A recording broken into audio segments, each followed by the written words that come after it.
Coming up next, I'm going to tell you why you're not saying the word no enough. And then companies continue to do new things, new benefits to help employees during inflation. I'll tell you what that is, and I'm going to coach you up. It starts right now.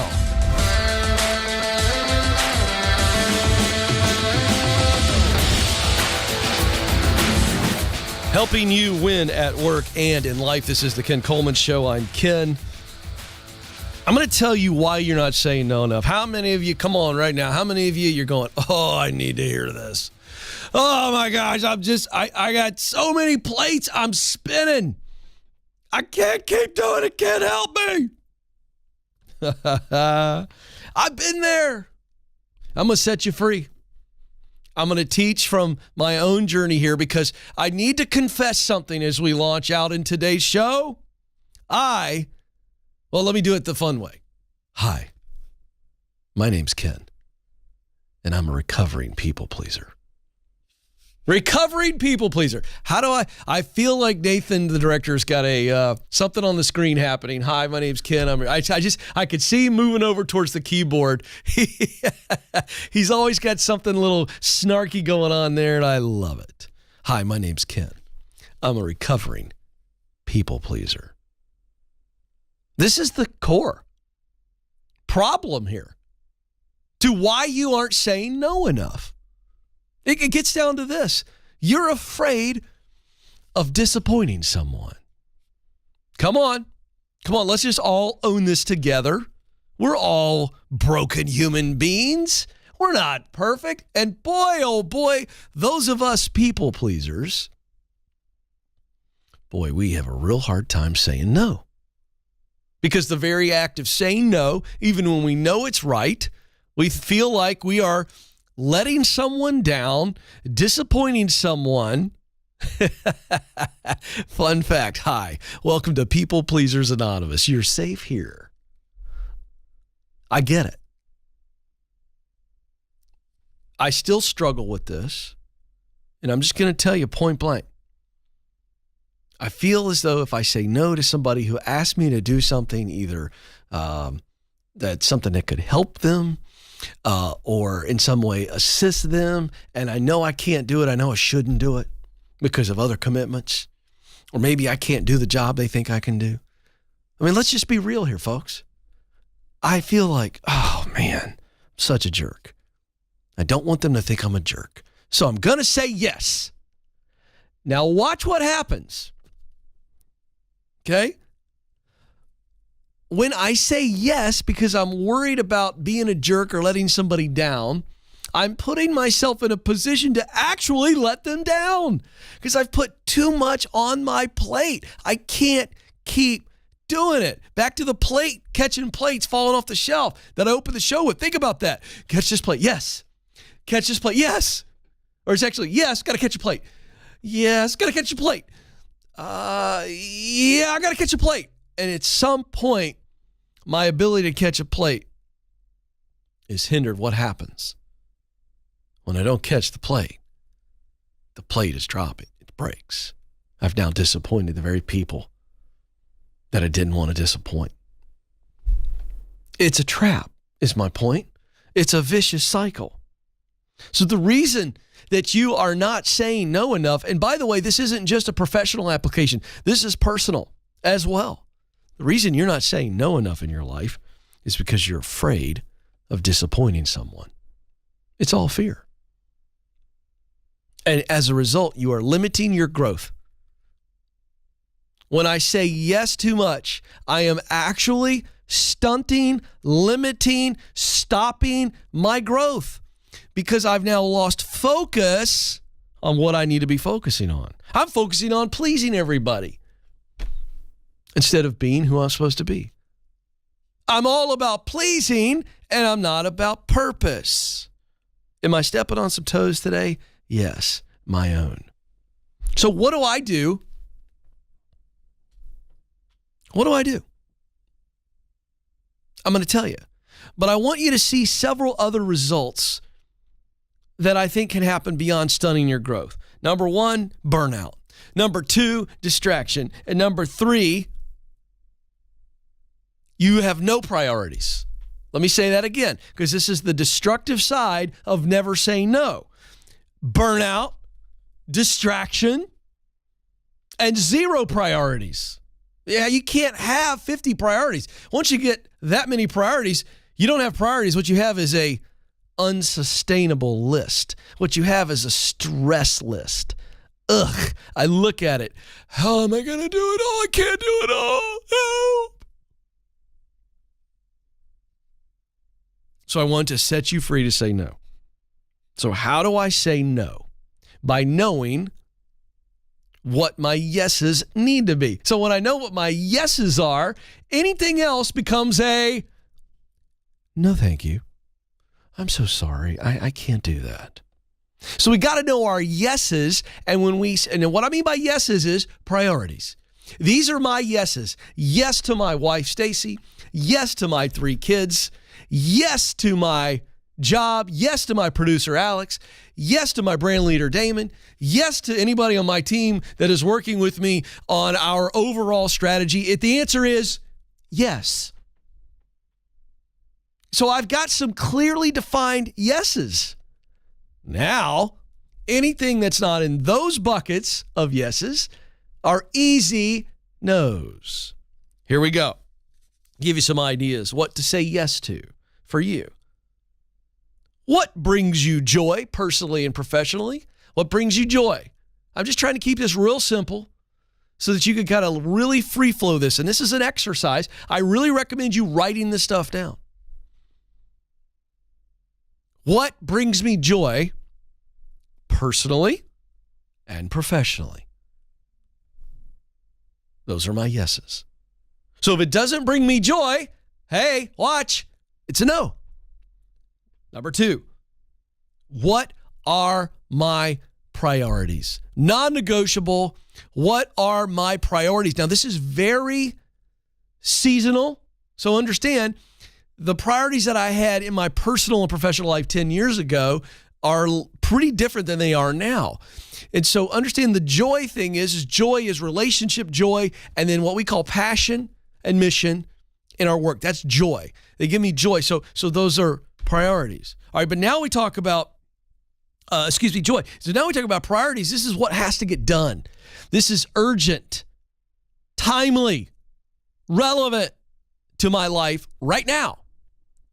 So I've got some priorities. I might have some health priorities that I had no choice in. If I got high blood pressure, that ought to be a priority. All right, so my life is arranged around priorities. That's the point. And so if it's not a personal professional priority, it's a no. And then what are the things that don't have long-term impact, or what is the long-term goals? So I've got some priorities. So investing. If I want to retire a millionaire, how much money do I need to invest on a monthly basis? See where we're going here? This is a long-term desired future goal. I want to say yes to that. So that means I'm going to say no to things that would wreck my budget as to how much money I'm going to invest a month. It's very simple. So why do we need to say no more? So that we can truly live a life of purpose, to be the best that we can be. Coming up, how companies are helping you, the people. This is the Ken Coleman Show.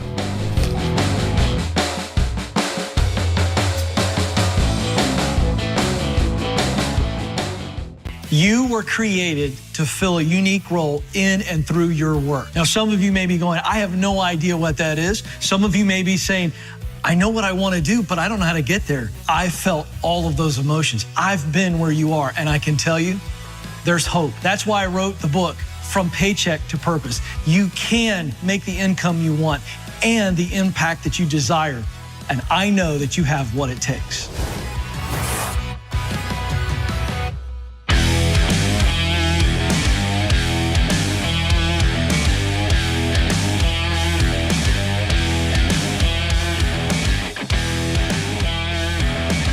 All right, folks, welcome back to the Ken Coleman Show, helping you win at work and in life, a man of the people. Why do I call myself a man of the people?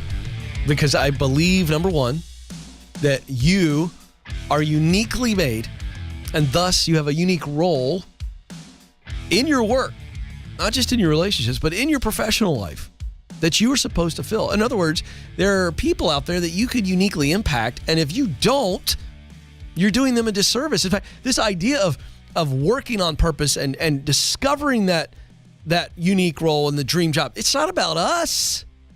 It's about others. So that's one reason I'm a man of the people. I see and believe you, that you're special, that you have something that you are created to do. Secondly, I devote my professional life to helping you figure out what that is. And then once you know what it is, getting in and winning. More money, baby. More meaning. That makes me a man of the people. If you don't like it, go find another show. How could you not like me fighting for you? How could you not? That's what I'm here for. We're taking on horrible bossery. We're taking on bad strategies, bad marketing messages that are distracting you. We're taking on your past, your pain that has given you a false narrative that you've lived with. Think that you don't matter, that you don't have something to offer this world. We're taking it all on. We're helping you with the crossroads decisions. That's the coaching element of our show. That's coming up in a little bit. We always coach a little bit each show. If you want to be coached up, 844-747-2577. All right, in my never-ending quest to inform you folks, let's get to it. Two really interesting stories in the news. All right, is there a bigger issue facing all of us today than the absolute ridiculous gas prices? Inflation. It's a word we learned about probably in the 5th grade, but let's be honest, we didn't pay attention to it. I know I didn't. Inflation, stagflation, all this kind of stuff. What's that mean? Let me tell you what it means. Higher gas prices, more expensive groceries. Joe wants me to point out combo meals are more. Everything is more expensive. It's crazy. I didn't tell the team this. I was in LA last week doing media, and I'm a sucker for the airport snacks, right? Especially on a cross-country flight. So Amanda's kind of my foodie buddy. So Amanda, you'll appreciate this. I was walking to my gate and I saw one of those fancy stores, not your drugstore types or your bookstore with your Starbursts and your whatever. This was like a confection, like a chocolate treats, and it's all made fresh, and you know what I'm talking about. It's like your Kilwins offering. So I thought, oh, there's lots of chocolate. I see dark chocolate. I see caramel. I see white chocolate. I see caramel apples. I mean, it was like this. Psst. You know what I mean? Hey, Ken, come over here. So I was like, oh, this would be great. I think I'd like some, some little nicer, fresh treats, chocolate covered nuts, anything like that. I'm in. So long story short, it's already long. I walked in and I found me some white chocolate covered turtle type treats. Are you ready for this, Amanda? I was ready to buy them. But I thought I better look at the price tag. All right, listen, bag about this big, it's a little taller, but I mean, there was about this much white turtle chocolate goodness in there. And the price, $18. That's about right. I was like, that's insane. It's like $2.50 a treat, $3 a treat. Wasn't even like, I got to tell you, that's inflation. Everything's more expensive, and it's crushing commuters, people that are back to work. Think about gas prices. So let's unpack this. A recent survey by Korn Ferry, which is a management consultancy, finds that commuting is the number one dreaded thing for workers right now. They have to go back to the office. They're back. And the sticker shock at the pump has Americans hesitant to hit the road. And so some employers are creating new perks to get them where they need to go. The average price of Freudian slip. The average price of gas in the U.S. hit a record $4.33 on March 11th, up from $2.87 a year ago. This according to AAA. And so you've got companies like Lyft and Uber. As I said, I was in L.A. I used Uber everywhere I go. These Uber drivers, think about how much it's costing them to do their job. So Lyft and Uber have sought to help by adding on as much as 55 cents per ride to help out with gas. In Salt Lake City, Danny Holmgren is the co-founder of a healthcare company called Home Clinics, recently gave gas and Walmart gift cards to his 15 employees who travel to patients' homes to provide care. It's a really nice perk. Juan Pablo Gonzalez, a senior client partner at Korn Ferry, says that an incentive can be as simple as ordering lunch for employees when they're in the office or offering them the flexibility to frequently work from home. So when a company can do these kind of things to try to help ease the pain at the pump, that's a wonderful, wonderful culture play. And I highlight that to say, look, this isn't complex stuff here, but this is real. And we know for a fact that when people get a pay raise and then you have this kind of sticker shock going on, they're struggling. Many people living paycheck to paycheck. So what can you do? You want to keep people? You want to retain them? Understand that paycheck that you provide them for services rendered in their work, it doesn't go as far. Now, just a real quick encouragement and into the next story. I think I'm not going to do a political rant on this, but I will tell you folks, I understand economics. I just do. It's not actually as difficult as it sounds. Supply demand, large portion of the problem we're dealing with. And there are times in our economic history in the United States where we've seen political policies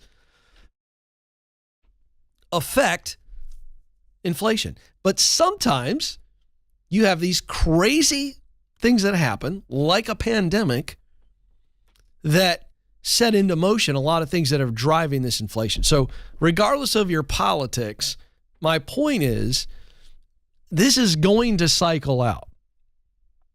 Batten down the hatches, get tight on your budget, do what you need to do to get through the inflation. I'm not a sky is falling guy. It's going to be okay. All right, next story. Outlier.org is an organization that provides different types of education, college degree level education, but also at a very affordable price. I have no idea why I'm coughing so much. For our listening audience, they're not seeing anything. The viewing audience is watching me hack to death over here. So a quick sip here. All right. So Amazon, because they can do it, I know they're the big giant, but this is another great perk. They are partnering with Outlier.org to educate for free, because Amazon is partnering with Outlier, paying for it. And we see Target do this. Walmart's doing this. This is a great perk, helping people get trained. And I think when we can do this as companies, continuing education, by the way, doesn't always have to be a college degree. Certifications, things of that nature, and Outlier, this organization provides all of that. Traditional college courses and credits, and then, of course, certifications, skill sets, and they're calling it upskilling. And to the extent that a small business, medium-sized business, or large business can afford to supplement or completely pay for upskilling opportunities, I think there's a natural fear from leaders to go, if I do this, they're going to leave me. And I actually don't think that's the case. If you're upskilling them into a position that you have for them to keep them, retain them, and grow them within your company. Coming up, your coaching calls. This is the Ken Coleman Show.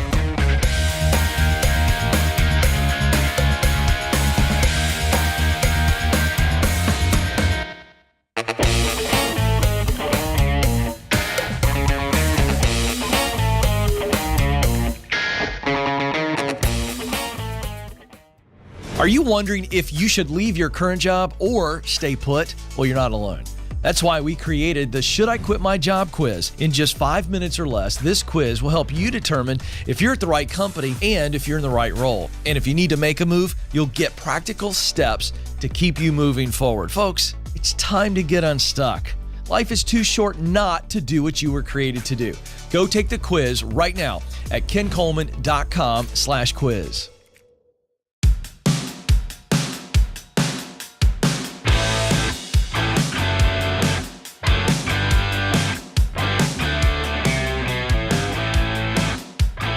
right, folks, welcome back to the Ken Coleman Show.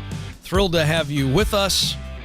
So excited that you've joined us here as we help you make progress. Let's see here. I want to jump over to our YouTube channel here, the chat room, see what's going on over here. If there's anything interesting here, for those of you that are listening, we're live on YouTube every day as well, and you can watch it later. For our live audience, they jump in here in the chat room, and every once in a while, there's something interesting in here. And so, hi, everybody. Hope you're doing well. Maybe we'll get into the chat room if you got a question or a comment. Happy to touch base within there. So the question is there been paper crinkling yet? And the answer is no. Wait for it. We will add that in at some point as a little surprise to you folks who love that noise. All right, Brandon is on the line in Houston, Texas. Brandon, you're on the Ken Coleman Show. Hey, Ken. Thanks for taking my call. Appreciate it. You bet. What's up? I had a question regarding what your thoughts were on pursuing higher education, specifically an MBA, if it means tying me down to my current employer for an additional 2 years post-MBA. And so that would be due to sponsorship, so it would be paid for, no debt or anything. Just, right. And there's a two-year commitment after you get the MBA? Right. So Well, all in, I'm thinking, right, go ahead. Well, I just don't think that's the right question. It's a good question, but I think the better question is, what does an MBA get me? Is an MBA absolutely required to go where I want to go long term? Do I think it might look good and thus be somewhat helpful? You see what I'm saying? It's like, why the MBA? Yeah. And then we answer the second question. The question you asked to me is secondary. The primary question is, why the MBA? Does that make sense? Yeah. I think it's twofold. I think a little bit of that second thing you mentioned. I mean, I think it would look good and might help. Not exactly sure what I want to do long term, but might help. So you're not sure. You're not sure what you want to do long term right now. Not sure. Well, then I absolutely would not. I would absolutely not invest in an MBA, even if it is a guaranteed free experience and gives me a guaranteed salary bump with a return to my current company. Yeah.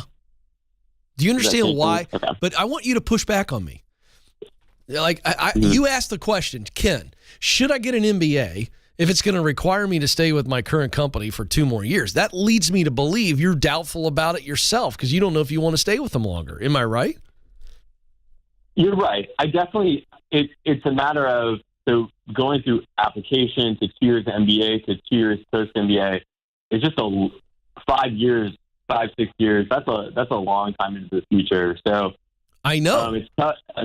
So right. listen. Right. That's why I said, do you know what you want to do long term? You said no.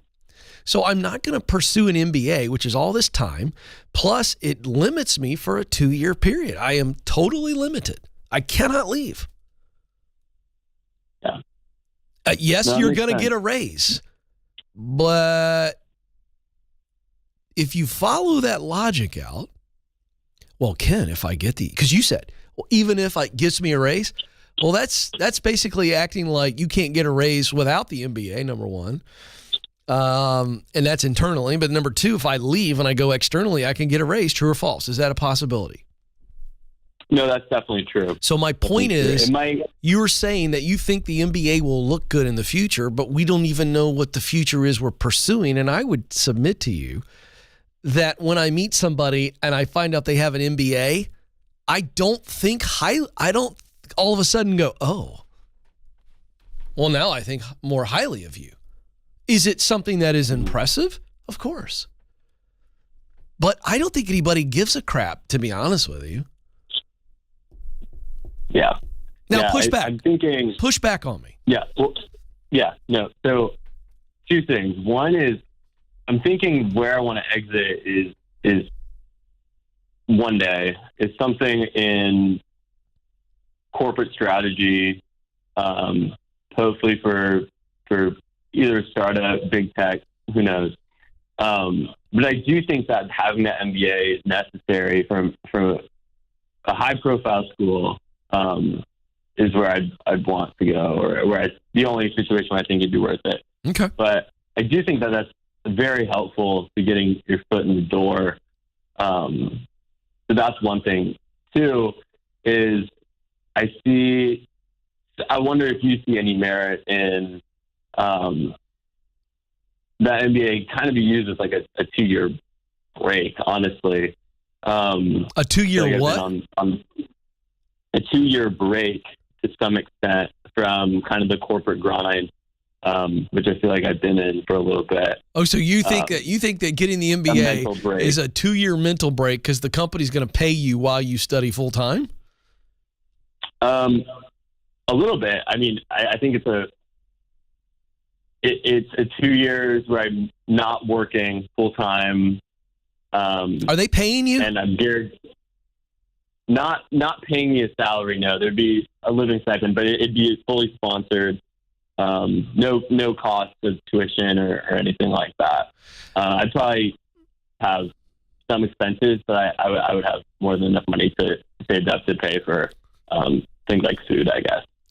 Brandon, you called me. So unless your question has changed, I'm just going to tell you, you led the call off by saying, should I do an MBA if it's going to anchor me to a company for 2 more years?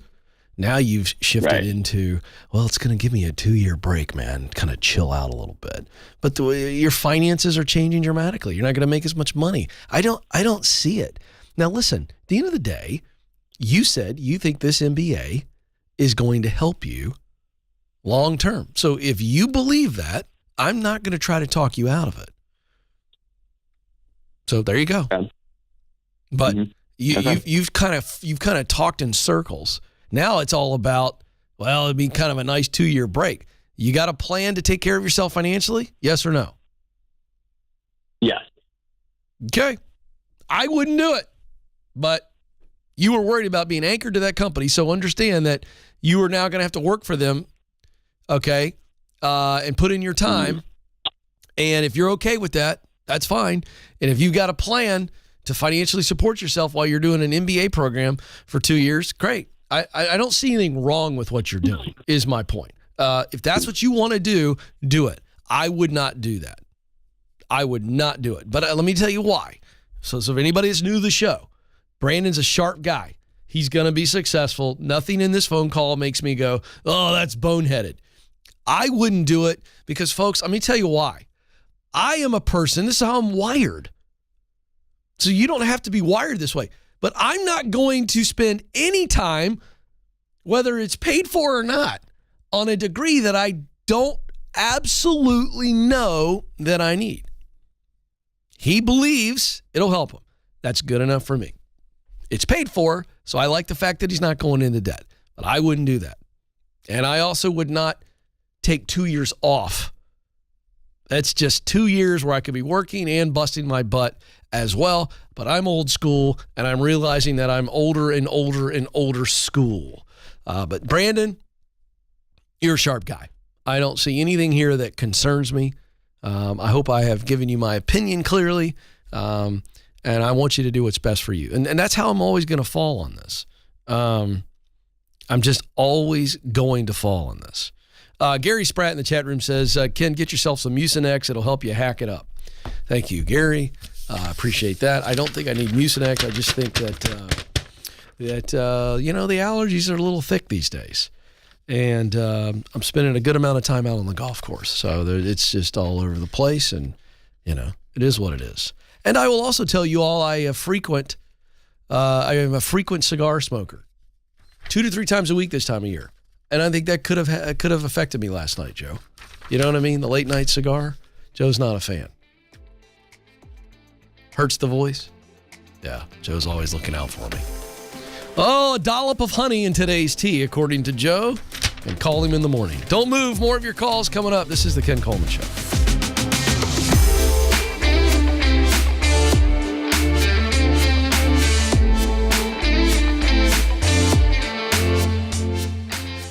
According to Glassdoor, the average job offer attracts over 250 applicants. So if you've made it to the interview, you've already made a great impression. So now is your time to showcase how you are the best choice for this role. That's why we created How to Win the Interview. This free guide will walk you through the 5 strategies to help you stand out amongst the competition. With just a little intentionality, you can prepare yourself to win the interview. To get it, go to kencoleman.com/interview.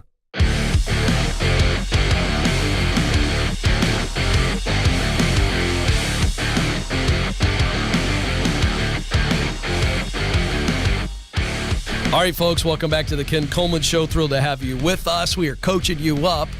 This is a coaching show, and I want to coach you up. Let's go. Christine is up next in Kansas City, Missouri, home of the Kansas City Chiefs. Christine, you're on the Ken Coleman Show. Hi, thanks for taking my call. You bet. How can I help? Well, I'm having a hard time sort of narrowing it down. As far as talents go, I'm sort of a jack of all trades, master of none. And it seems like when I get real passionate about something, like I'm passionate about it for a little while, and then I just kind of move on to the next thing. And it doesn't seem like any of that is a great way to build a career. So how do I go about getting clarity when I can't nail it down for myself? Yeah, I think you have to stop thinking so much. That's my guess. Am I right? Does that sound about right? Probably. Well, no. I mean, I want you to really take. This is what I'm saying is that when somebody tells me they found things that they're passionate about and then they lose it, I usually find that there's a fair amount of thinking in that and starting to question things instead of diving deep. When I find something I'm passionate about, that doesn't mean I'm going to do it forever, but I have found that it always leads to something else that is somewhat related. Does that make sense and hold up to you logically? I don't know. Maybe it's just that. Okay, let me ask it this way. Seems connected. I don't know. I think you're overthinking it. So tell me one thing you've done recently that you were really passionate about and then you lost the juice. Boy. Come on. You said that was the case, so give me an example. Well, I can't really think of them like from work examples. Of course, I always think of it like in my free time. Well, that's not what we're. This is not a show really about hobbies. So I'm not interested in hobbies. You're calling me going, Ken, I'm trying to figure out. When someone says they're a jack of all trades, master of none, I don't believe that. Because to be a jack of all trades, it means you have a lot of talent. True or false?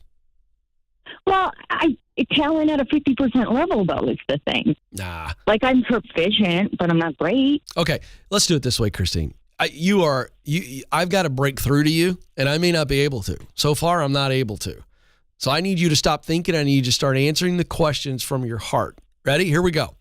If I talk to everybody that knows you well, and I said, tell me what Christine has always been really good at, it just comes natural to her, what would they say?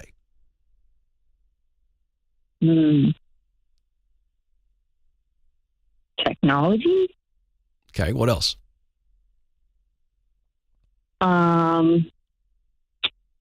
Boy. Cooking? Okay, what else? Come on. Think about what these people would tell me. What? It sounds weird to say it, but fighting, like playing devil's advocate. Like I can always see the other side of an argument. Okay, now we're starting to get somewhere.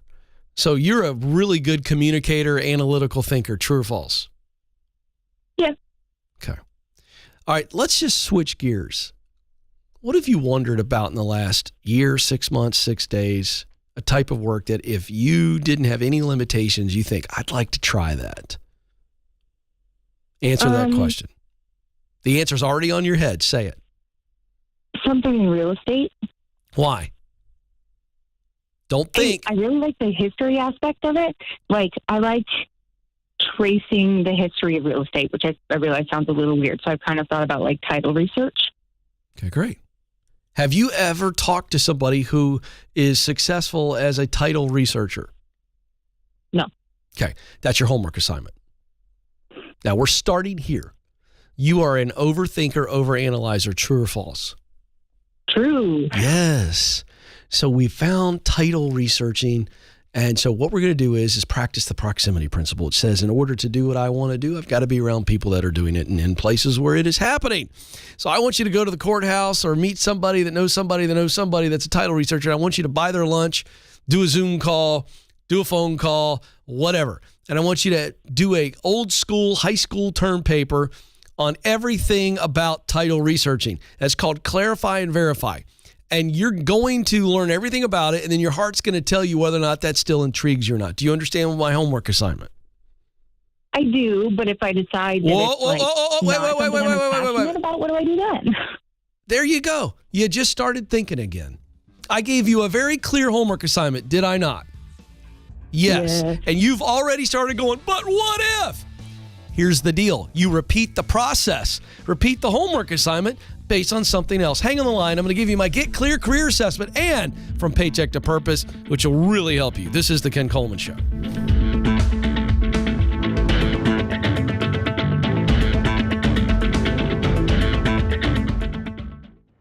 Do you know what you were born to do? In order to get hired at a job you love, you need to get clear on your talent, passion, and mission. That's why our team created the Career Clarity Guide. In just a few minutes, this free tool will walk you through a process to discover what you do best, talent, the work you love to do, passion, and the results you want your work to produce. That's mission.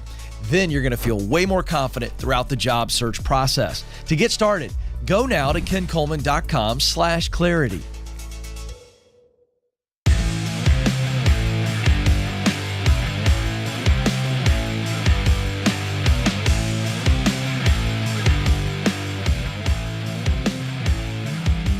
All right, folks, welcome back to the Ken Coleman Show. Thrilled to have you with us. If you are in the job search right now, you are experiencing, I'm telling you, I know this, we all do. What is this we business? I haven't searched for a job in 25 years. I don't know what I'm saying.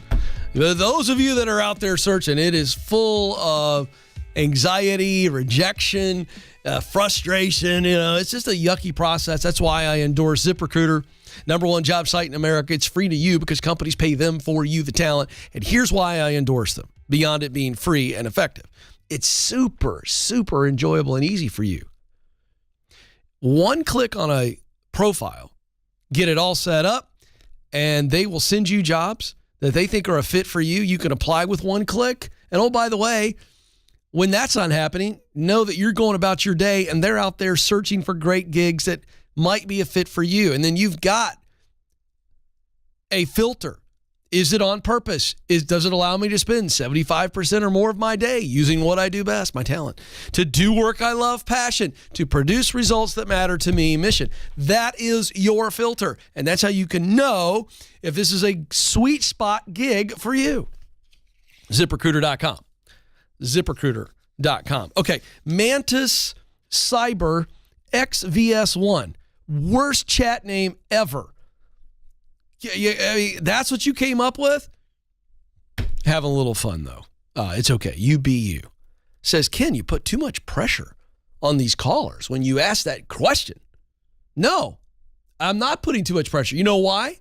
Because when I ask a caller, anybody that ever calls the show, and they're kind of going, I don't know. And I say, what would you do? What's an idea that you've wondered about if there was no risk? Or what are you really good at? What if I interviewed everybody that you know? What would they say? And am I putting them on the spot? Yes. But I'm actually not putting them under pressure. What I am doing is forcing their brain to actually work. And then by putting a little pressure on them, here's what I know happens every time I ask that question. No matter what the caller says on the other end, here's what I know is happening. They have visually, their brain has already given them an answer. But there's something going on. Watch this. There's something going on in their head and heart. Fear, doubt, pride, where they're afraid to say what they're thinking. But here's what I can tell you. Every time I do that to a caller, they have visually come up with an answer in their head. Their brain is a supercomputer. They'll go, well, I don't know. I say, yeah, you do. Yeah, you do. Say what you're thinking right now. When I said that, you thought of something, now say it. And so what I'm doing is making them speak what they're thinking. Folks, one of the greatest ways we paralyze ourselves is we are afraid to share our thoughts and feelings. When we get them out, now they transform us, because I might be thinking something, and when I get it out and I share it, somebody may go, well, that's ridiculous. When somebody says, Ken, I don't know what I'm talented at, I go, that's total horse crap. Because if I went and talked to people that know you and you said that in front of them, they'd roll their eyes and they'd laugh. And I'd say, why are you rolling your eyes and laughing? We have some people watching in the lobby today. And when I said that about we don't share our thoughts and feelings, some dude tapped his wife on the leg. I thought, boy, he's going to get in trouble later. But I saw it. And that's exactly what I'm talking about. We internalize our thoughts and we don't share them. And as a result, nothing ever happens. So I put people on the spot to get them to verbalize their thoughts and feelings, because when they do that, now we have some progress. But if stuff stays in here and we allow our brain to override our heart, we stay stuck. This I know. That is indisputable. So I'm explaining why I do that, because some of you need that in your life. This is coaching session here. I'm going to coach you. You call this program. I'm not going to just pacify you. We're going to coach you up. Alex is next, Orlando, Florida. Alex, you're on the Ken Coleman Show. Hey, Ken, thanks for taking my call. You bet. What's up? I am from Florida. I just recently moved from Miami to Orlando about 3 months ago. And I just recently found out I'm getting laid off from UPS after being working with them for 11 years. Oh, man. I'm sorry about that. Yeah, man. So it's just like I'm just trying to figure everything out and stuff. So how can I help you? I've been working for them for 11 years and just trying to figure out what's next. Not that long ago, I was already mentally checked out already. Like I wasn't happy. I don't want to be there. But, I'm 31 years old and I'm kind of like, I don't know what I want to do or where I want to go. And, it's taken me all these years, and today I still don't really know what I'm good at or what I'm supposed to do or what is my purpose in life. And I'm just trying to figure it out. So I'm like, my friends tell me like I'm all over the place. That's okay. Did you hear that rant I just went on while you were on hold? Yes. Okay. All right. So you better be ready. But let's first talk about tactics. You've been laid off. When is your last paycheck? And then what financially let's talk about first and foremost, short term. Are you financially in a place where you have to get another gig really quickly? Yeah, I think so, yes. Okay. So right now, I want to focus on the short term. Short term is incredibly important here when we've been laid off. That's a traumatic thing that's just happened to you. It's trauma. I'm not overstating that. It is a form of rejection. It is extremely personal. It hurts, and that's real. So, number one, we've got to acknowledge that we've been hurt. Number two, we have to then say, while acknowledging that and dealing with that, I've got to move on quickly because I need a paycheck.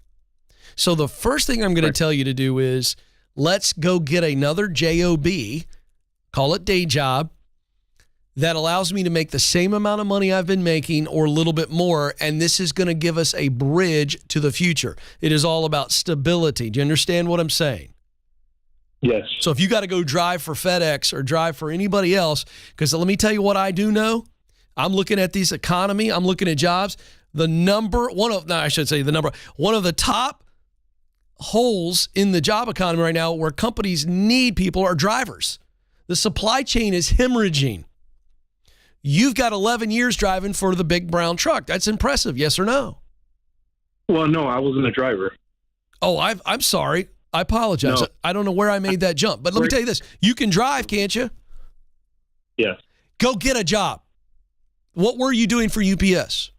Business development, sales operations. Sales operations. Great. How many sales operation jobs are open in Orlando, Florida right now? That's your homework assignment. You need to know. Take your current job description for UPS and then overlay it I apologize. For some reason, I thought I heard you say you were driving for them. The point is, you have a job description right now at UPS and 11 years of doing a good job. Yes or no? Yes. Oh, boy. Okay. Not the answer I was looking for. I'm fairly new in the business development side. So. Okay, but what did you do for 11 years that you can rely on right now to say, I've got a lot of experience doing this for UPS? What is that? I guess, customer service. Okay, great. Here's my point. Here's your homework assignment. We got to go get a job right now. Right. It's my full-time focus. So I take all of my experience, look at all your job descriptions over your 11 years with UPS, and now you have qualifications, you have skills, and you have experience. Dude, you need to have some confidence right now that you've got something to offer, because you do. Go get that job. Now, here's what I'm going to give you. My Get Clear Career Assessment. I'm going to give you a link, a code, take it free. Over 20,000 people have taken it. It is going to open you up and let you see yourself in a way you've never seen yourself before. It's going to show you what you do best, your top talents. It's going to show you the kind of work you love, top passions. It's going to show you what motivates you.